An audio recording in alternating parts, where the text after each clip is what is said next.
Hello, how are you all doing today? Today we are going to see active voice and passive voice. There are a lot of points to be covered today. So this is going to be the first part. Next part, the second part, we'll do a lot of exercises. So by the end of these two parts, you will become thorough about active voice and passive voice. அதாவது இன்னைக்கு வந்து first part பார்ப்போம். அதுக்கப்புறம் second பார்ட்டில் நிறைய exercise பார்ப்போம் sample சென்டென்சஸோட. அப்படி பார்க்கும்போது உங்களுக்கு தரவாயிரும் ஆக்டிவ் வாய்ஸ் பேசிவ் வாய்ஸ்னால் என்ன அப்படிங்கிறது. வாங்க பார்க்கலாம்.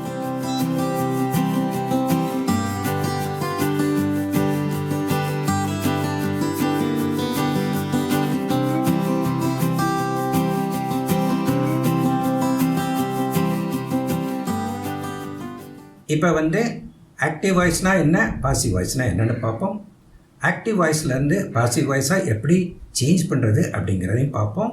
இப்போ ஒரு எக்ஸாம்பிள் சென்டென்ஸோடு நான் ஆரம்பிக்கிறேன். ஃபர்ஸ்ட்டில் வந்து த கேட் கில்டு த மவுஸ்.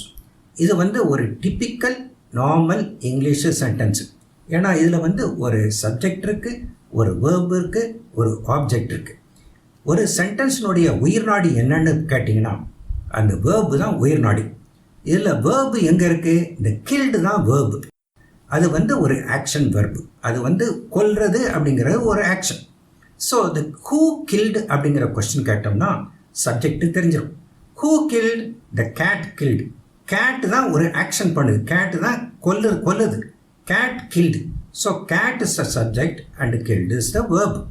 அது பிறகு கேட் கில்டு வாட் இல்லாட்ட ஹூம் அப்படிங்கிற கொஸ்டின் கேட்டோம்னா நமக்கு ஆன்சர் கிடைச்சதுன்னா அது வந்து ஆப்ஜெக்ட். இந்த சென்டென்ஸில் அந்த ஆன்சர் கிடைக்குது. கேட் கில்டு வாட் அப்படின்னா கேட் கில்டு மவுஸ். அந்த ஆன்சர் கிடைச்சதுனால இதுதான் ஆப்ஜெக்டு, மவுஸ் தான் ஆப்ஜெக்ட். ஸோ இந்த இதில் ஒரு ஆக்ஷன் இருக்குது, ஒரு ஆக்டிவாக இருக்குது. அந்த கேட் வந்து ஒரு ஆக்ஷன் பண்ணுது, ஆக்டிவாக இருக்குது. அதனால் இதுக்கு பிறகு வந்து active voice. Cat killed mouse அப்படிங்கிறது வந்து ஆக்டிவ் வாய்ஸ். இப்போ வந்து இதை வந்து எப்படி பாசிவ் வாய்ஸாக மாற்றுறதுன்னு பார்ப்போம். அதுக்கு ஆன்சர் முதல்ல கொடுத்துட்றேன், ஆனால் எப்படி கொடுத்துறேன் அப்படிங்கிறத ரெண்டாவது விளக்குறேன். ஃபர்ஸ்ட்டில் வந்து அதுக்கு ஆன்சர் என்னென்னா the mouse was killed by the cat. இதுதான் பாசிவ் வாய்ஸ். இது எப்படி பாசிவ் வாய்ஸ் ஆக்குனேன்னு கேட்டிங்கன்னா அந்த ஆப்ஜெக்ட், அதாவது ஆக்டிவ் வாய்ஸில் the importance is given to the subject. ஏன்னா சப்ஜெக்ட் தான் ஆக்ட் பண்ணுது. இந்த பாசிவ் வாய்ஸில் வந்து தி importance is shifted to the object. இந்த கேஸில் பார்த்தீங்கன்னா மவுஸ் வந்து சப்ஜெக்ட் இருந்த இடத்துல வந்துருச்சு. த மவுஸ் வந்து ஆப்ஜெக்டு, ஆனால் அது சப்ஜெக்ட் மாதிரி இங்கே ஃபங்க்ஷன் பண்ணுது. Mouse was killed by the cat. இது எப்படின்னா அந்த கில்டு அப்படிங்கிறது வேர்பு. அந்த வேர்பை வந்து நம்ம வந்து பாஸ்ட் பார்ட்டிசிபிள் ஃபார்மில் கொண்டு வரணும். உங்களுக்கு ஏற்கனவே தெரிஞ்சிருக்கும் ப்ரெசண்ட் ஃபார்மில், பாஸ்ட் ஃபார்மில், இல்லாட்ட பாஸ்ட் பார்ட்டிசிபிள் ஃபார்மில் ஒரு வேர்பை கொண்டு வரலாம். அதாவது இதில் வந்து கில், கில்டு, கில்டு. மூணாவது கில்டு அப்படிங்கிறது மூணாவது ஃபார்ம், அதாவது பார்ட்டிசிபிள் ஃபார்மும் அதே தான், கில்டு தான். ஆனால் சில வேர்பு இருக்குது. இப்போ கோ, வெண்ட், கான் அப்படின்னு இருக்குது. இப்போ அது வந்து present tense, past tense, past participle ஃபார்மில் இருக்குது அந்த கான்ங்கிற வேர்டு. ஸோ மூணாவது ஃபார்ம் வந்து இதில் டிஃப்ரெண்ட்டாக இருக்குது, கோ, வெண்ட், கான்னுட்டு. ஆனால் கில்டில் வந்து சேமாக இருக்குது. அதனால் அது வந்து பாஸ்ட் டென்ஸ்ன்னு நினைக்க வேண்டாம், இது வந்து பாஸ்ட் பார்ட்டிசிபிள் ஃபார்மில் இருக்குது இந்த இடத்துல. ஸோ பாஸ்ட் பார்ட்டிசிபிள் ஃபார்மில் கொண்டு வந்துட்டோம். ஆனால் வெர்பு எங்கன்னு பார்க்கும்போது எப்போதுமே ஒரு பாசிவ் வாய்ஸில் வேர்பு வந்து ஒரு பி வெர்பாக தான் இருக்கும். அந்த பி வெர்பு என்னன்னு கேட்டிங்கன்னா is, was, are, were, be, been, இதெல்லாம் வந்து பி வேர்ப்ஸ். அந்த பி வேர்பு என்னென்னா இதில் வந்து இந்த மவுஸுங்கிறது வந்து சிங்குலராக தான் இருக்குது. அதனால் அதுக்கேற்றபடி நம்ம கொண்டு வரணும். கில்டுங்கிறது வந்து பாஸ்ட் டென்ஸில் இருக்குது. ஸோ பாஸ்ட் டென்ஸில் உள்ள வேர்பு, பாஸ்ட் டென்ஸில் உள்ள பி வேர்பு, இந்த சிங்குலருக்கு ஏற்றபடி உள்ள வேர்பு என்னன்னு பார்த்தோம்னா அது வந்து was. So the mouse was guild அப்படின்னு மவுஸ் வந்து இந்த இடத்துல ஆப்ஜெக்ட் இங்கே இருக்குது. வாஸ்ங்கிறது பி வேர்பினுடைய பாஸ்ட் டென்ஸு, சிங்குலருக்கு ஏற்றபடி இருக்குது. கில்டுங்கிறது வந்து பாஸ்ட் பார்ட்டிசிபிள். அதுக்கு பிறகு நம்ம வந்து இந்த சப்ஜெக்டை வந்து இங்கே வந்து இந்த சென்டென்ஸ்க்கு அவசியம் மவுஸ் வாஸ் கில்டு பை வாட்டுங்கிற கொஸ்டின் வருது. அதனால் அந்த கேட்டை வந்து இங்கே கடைசியில் கொண்டு வந்துடும். இது வந்து this is now called the agent. It's no longer called the subject. இந்த இடத்துல ஏஜென்ட்டுன்னு பேர். அந்த ஏஜென்ட்டுக்கு முன்னால் எப்போதுமே ஒரு பை அப்படிங்கிற வேர்டு வேணும். இந்த பை வேர்டை கொண்டு வந்தாச்சு. ஆக இந்த சென்டென்ஸ் வந்து the mouse was killed by the cat. இது வந்து பாசிவ் வாய்ஸில் இருக்குது. ஆக்டிவ் வாய்ஸ்லேருந்து பாசிவ் வாய்ஸாக மாற்றிட்டோம். இதுதான் ஃபார்முலா. இந்த ஃபார்முலாவை நீங்கள் கடைப்பிடிச்சிங்கன்னா எந்த சென்டென்ஸாக இருந்தாலும் ஆக்டிவ் வாய்ஸ்லேருந்து பாசிவ் வாய்ஸாக மாற்றிடலாம். இதுதான் ஃபண்டமெண்டல். இப்போ அடுத்து பார்ப்போம்.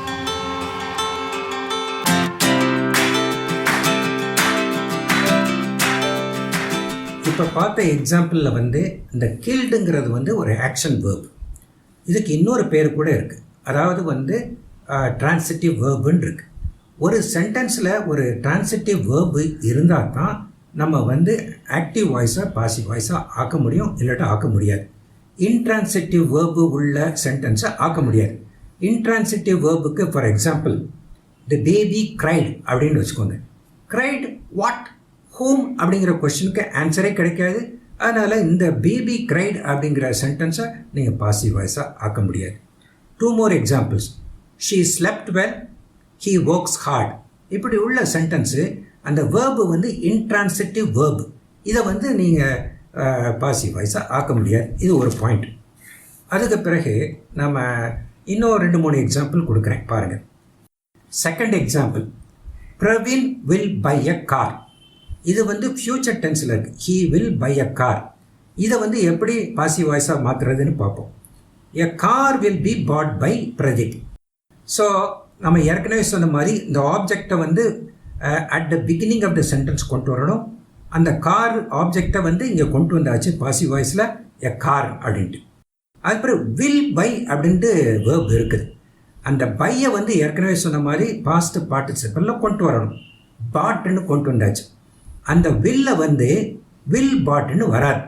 அங்கே வந்து ஒரு என்ன வேணும், நம்ம ஏற்கனவே சொன்ன மாதிரி ஒரு பி வேர்பு வேணும். அதனால் a car will be bought by Pradeep. By Pradeep அப்படிங்கிற பிரதீப்புங்கிறது கடைசியில் வந்துருச்சு. முதல்ல உள்ள சப்ஜெக்ட் இங்கே ஏஜெண்ட்டாக வந்துருச்சு. ஏஜெண்ட் வரும்போது பை போடணும். ஆக இந்த சென்டென்ஸ் வந்து இப்போ வந்து பாசிவ் வாய்ஸாக மாற்றியாச்சு. Pradeep will buy a car அப்படிங்கிறது active voice. A car will be bought by Pradeep அப்படிங்கிறது பாசிவ் வாய்ஸ். இப்போ இன்னும் ஒரு 3 எக்ஸாம்பிள் சொல்லிக் கொடுக்குறேன். Third example is he has read many story books. இதை எப்படி பாசிவ் வாய்ஸ் ஆக்குறேன்னு பாருங்கள். Many story books have been read by him. இதில் வந்து ஏன் ஹேவ் போடுறேன், ஏன் ஹேஸ் போடலைன்னா, இந்த மெனி ஸ்டோரி புக்ஸுங்கிறது இங்கிட்டு வரும்போது அதுக்கு ஏற்றபடி, அதாவது ப்ளூரலுக்கு ஏற்றபடி நம்ம சேஞ்ச் பண்ணணும். அந்த ஹேஸ் அப்படி கொண்டு வர முடியாது. அதனால் ஹேவ் அப்படின்ட்டு. அந்த ரெட்டு வந்து பாஸ்ட் பார்ட்டிசிபிளில் இருக்குது. அது பாஸ்ட் பார்ட்டிசிபிளில் வந்துடும். அது பிறகு பீன் அப்படிங்கிறது வந்து பி வேர்பு. அது பிறகு ஹேவ் அப்படிங்கிறது இந்த இருக்கு இல்லையா, மெனி ஸ்டோரி புக்ஸ்ன்னு இருக்கு இல்லையா, அந்த ப்ளூரலுக்கு ஏற்றபடி இது வந்துருச்சு. So many story books have been read by him. எப்படி மாற்றுறோம். ஸோ டென்ஸும் மாறாமல் பார்த்துக்கிறோம். அந்த சிங்குலர் ப்ளூரல் வர்றதுக்குள்ள வேர்பு போடணும். அந்த வேர்பில் வந்து ஒரு பி வேர்பு இருக்கணும். இதுதான் 3 ரூல்ஸ் இருக்குது. இப்போ 4th example, do it now. இது வந்து இம்பரேட்டிவ்ஸ்னு பேர், ஒரு ஆர்டர் மாதிரி. டூ இட் நவ் அப்படிங்கிறது வந்து active voice. Let it be done அப்படிங்கிறது வந்து பாசிவ் வாய்ஸ். இதை பார்த்துக்கோங்க. அப்புறம் கீப் இட் தேர் அப்படிங்கிறது வந்து active voice. Let it be kept there அப்படின்ட்டு. ஸோ இந்த லெட்டை யூஸ் பண்ணி பழகிக்கோங்க. இப்படி உள்ள இம்பரேட்டிவ் சென்டென்ஸ். இம்பரேட்டிவ்னா ஒரு கமாண்ட் மாதிரி. டூ இட் நவ் அப்படிங்கிறது ஒரு கமாண்ட் தானே. லெட் இட் பி டன் அப்படிங்கிறது வந்து பாசிவ் வாய்ஸ் ஆயிடுச்சு. இப்போ 5th வந்து கொஸ்டின் டைப் எப்படி மாற்றுறதுன்னு பார்ப்போம். ஹூ டிட் திஸ் அப்படிங்கிறது வந்து active voice. By whom was this done. Done அப்படிங்கிறது வந்து பாஸ்ட் பார்ட்டிசிபிளுக்கு வந்துருச்சு. டூவை வந்து டிட்டு அங்கேருந்து டிட்டுங்கிறது சிம்பிள் பாஸ்ட் டென்ஸில் இருக்குது. அதை வந்து பாஸ்ட் பார்ட்டிசிபிளில் கொண்டு வந்துட்டோம். டன்னு கொண்டு வந்துட்டோம். வாஸுங்கிறது அந்த பி வேர்பு கொண்டு வந்துட்டோம். எல்லா ரூல்ஸும் சாட்டிஸ்ஃபை பண்ணியாச்சு. By whom was this done. By அப்படிங்கிறதும் கொண்டு வந்தாச்சு. Why did your sister accept such a job? உங்கள் சிஸ்டர் ஏன் இப்படி உள்ள ஜாபை அக்செப்ட் பண்ணிக்கிட்டாங்க அப்படிங்கிறது கொஸ்டின். இது வந்து ஆக்டிவ் வாய்ஸில் இருக்குது. இதை எப்படி பாசிவ் வாய்ஸில் மாற்றணும்னா, why was such a job. So job வந்து இப்போ ஆப்ஜெக்ட் வந்து இங்கிட்டு வந்துருச்சு. Why was such a job accepted by your sister. So அக்செப்டட்னு ப்ரீவியஸ் சென்டென்ஸில் இருக்கிறது. இங்கே அக்செப்டட் அப்படின்ட்டு பாஸ்ட் பார்ட்டிசிபிளில் வந்துருச்சு. அந்த பி வெர்பு கொண்டு வர்றது வாஸ். அதுக்கு ஏற்றபடி டிட்டுக்கு ஏற்றபடி இது வந்து வாஸ் அப்படிங்கிற ஒரு பி வெர்பு வந்துருச்சு. Why was such a job accepted by your sister. இதை நல்லா பார்த்துக்கோங்க. இந்த கொஷின் ஃபார்மு, இம்பரேட்டிவ்ஸு, இதை ரெண்டும் பார்த்துக்கோங்க. அதுக்கு பிறகு ப்ளூரல், சிங்குலர் ப்ளூரலுக்கு எப்படி போடணும்னு பார்த்துக்கோங்க. டென்ஸு அதேபடி கொண்டு வாங்க. இதுதான் ரூல்ஸ். இதுபடி பார்த்துக்கிட்டிங்கன்னா எந்த ஒரு ஆக்டிவ் வாய்ஸையும் பாசிவ் வாய்ஸாக மாற்றிடலாம். இப்போ அடுத்து பார்ப்போம்.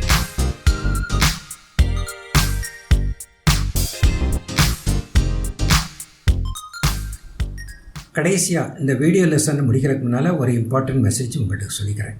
அதாவது எல்லாருமே முக்கால்வாசி ஆக்டிவ் வாய்ஸை போட்டு தான் பேசுகிறோம், எழுதுகிறோம். இது சாதாரணமாக உள்ளது தான். அதனால் சில பேர் நினைக்கலாம், எதுக்கு இந்த கஷ்டப்பட்டுக்கிட்டு ஆக்டிவ் வாய்ஸ்லேருந்து பாசிவ் வாய்ஸாக மாற்றி கஷ்டப்படணும், அப்படியே ஆக்டிவ் வாய்ஸாகவே இருந்துட்டு போட்டுமே நினைக்கலாம். ஆனால் அப்படி நினைக்கிறது தப்பு. ஏன்னா சில இடங்களில், சில சந்தர்ப்பங்களில் ஆக்டிவ் வாய்ஸை விட பாசிவ் வாய்ஸை போட்டு பேசுகிறது தான் better.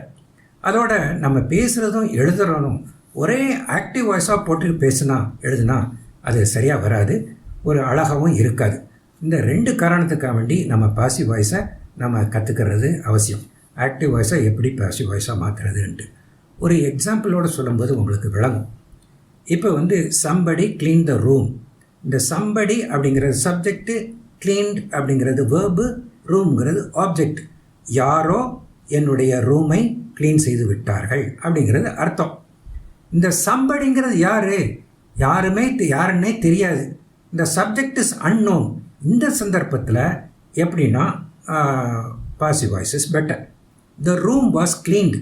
So the importance is given to the room. அதாவது ஆப்ஜெக்ட்டுக்கு இம்பார்ட்டன்ஸ் கொடுத்துருக்கோம். அதுதானே முக்கியம். சம்படிங்கிறது முக்கியம் இல்லைல்ல. த ரூம் வாஸ் கிளீன்டு, அதுதான் பாருங்கள் கிறிஸ்பாக, அழகாக, பியூட்டிஃபுல்லாக இருக்குது. ஸோ இது பாசிவ் வாய்ஸ் இஸ் பெட்டர் சம்படின்னு வரும்போது. Somebody stole my purse. Somebody யாரோ என்னுடைய பர்ஸை அடித்து விட்டார்கள் அப்படின்னு சொல்கிறீங்க. யாரோ அப்படிங்கிற ஆளுக்கு எதுக்கு இம்பார்ட்டன்ஸ் கொடுக்கணும்? The importance is to be given to the purse. அப்போ வந்து எப்படி என்ன சொல்லணும்னா, த பர்ஸ் வாஸ் ஸ்டோலன். அதுதானே இம்பார்ட்டன்ட். பர்ஸ் ஆப்ஜெக்ட் தான் important. My purse was stolon. பார்த்தீங்களா, கிறிஸ்பாக அழகாக இருக்குது.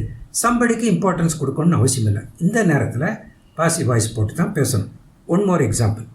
தே பெயிண்டட் த பில்டிங் லாஸ்ட் மந்த். இதில் எது இம்பார்ட்டண்ட்டு? பில்டிங் தான் இம்பார்ட்டண்ட்டு. தே யாரோ அதுக்கு இம்பார்ட்டன்ஸ் இல்லை. இப்படி உள்ள சந்தர்ப்பத்தில் கரெக்டாக சொல்ல வேண்டிய இது என்னென்னா பாசிவ் வாய்ஸ்லாம் சொல்லணும். The building was painted last month. Building தான் importance. Building was painted last month, அவ்வளோதான். பை தம் அப்படிங்கிறது வேண்டியதில்லை. ஸோ அதுக்கு இம்பார்ட்டன்ஸ் கிடையாது. இப்படி உள்ள சென்டென்ஸில், இப்படி உள்ள சந்தர்ப்பங்களில் பாசிவ் வாய்ஸ் போட்டு தான் பேசணும், எழுதணும். அந்த பாசிவ் வாய்ஸ் போடும்போது subject by them, by somebody அப்படின்னு சொல்லணும்னு அவசியம் இல்லை.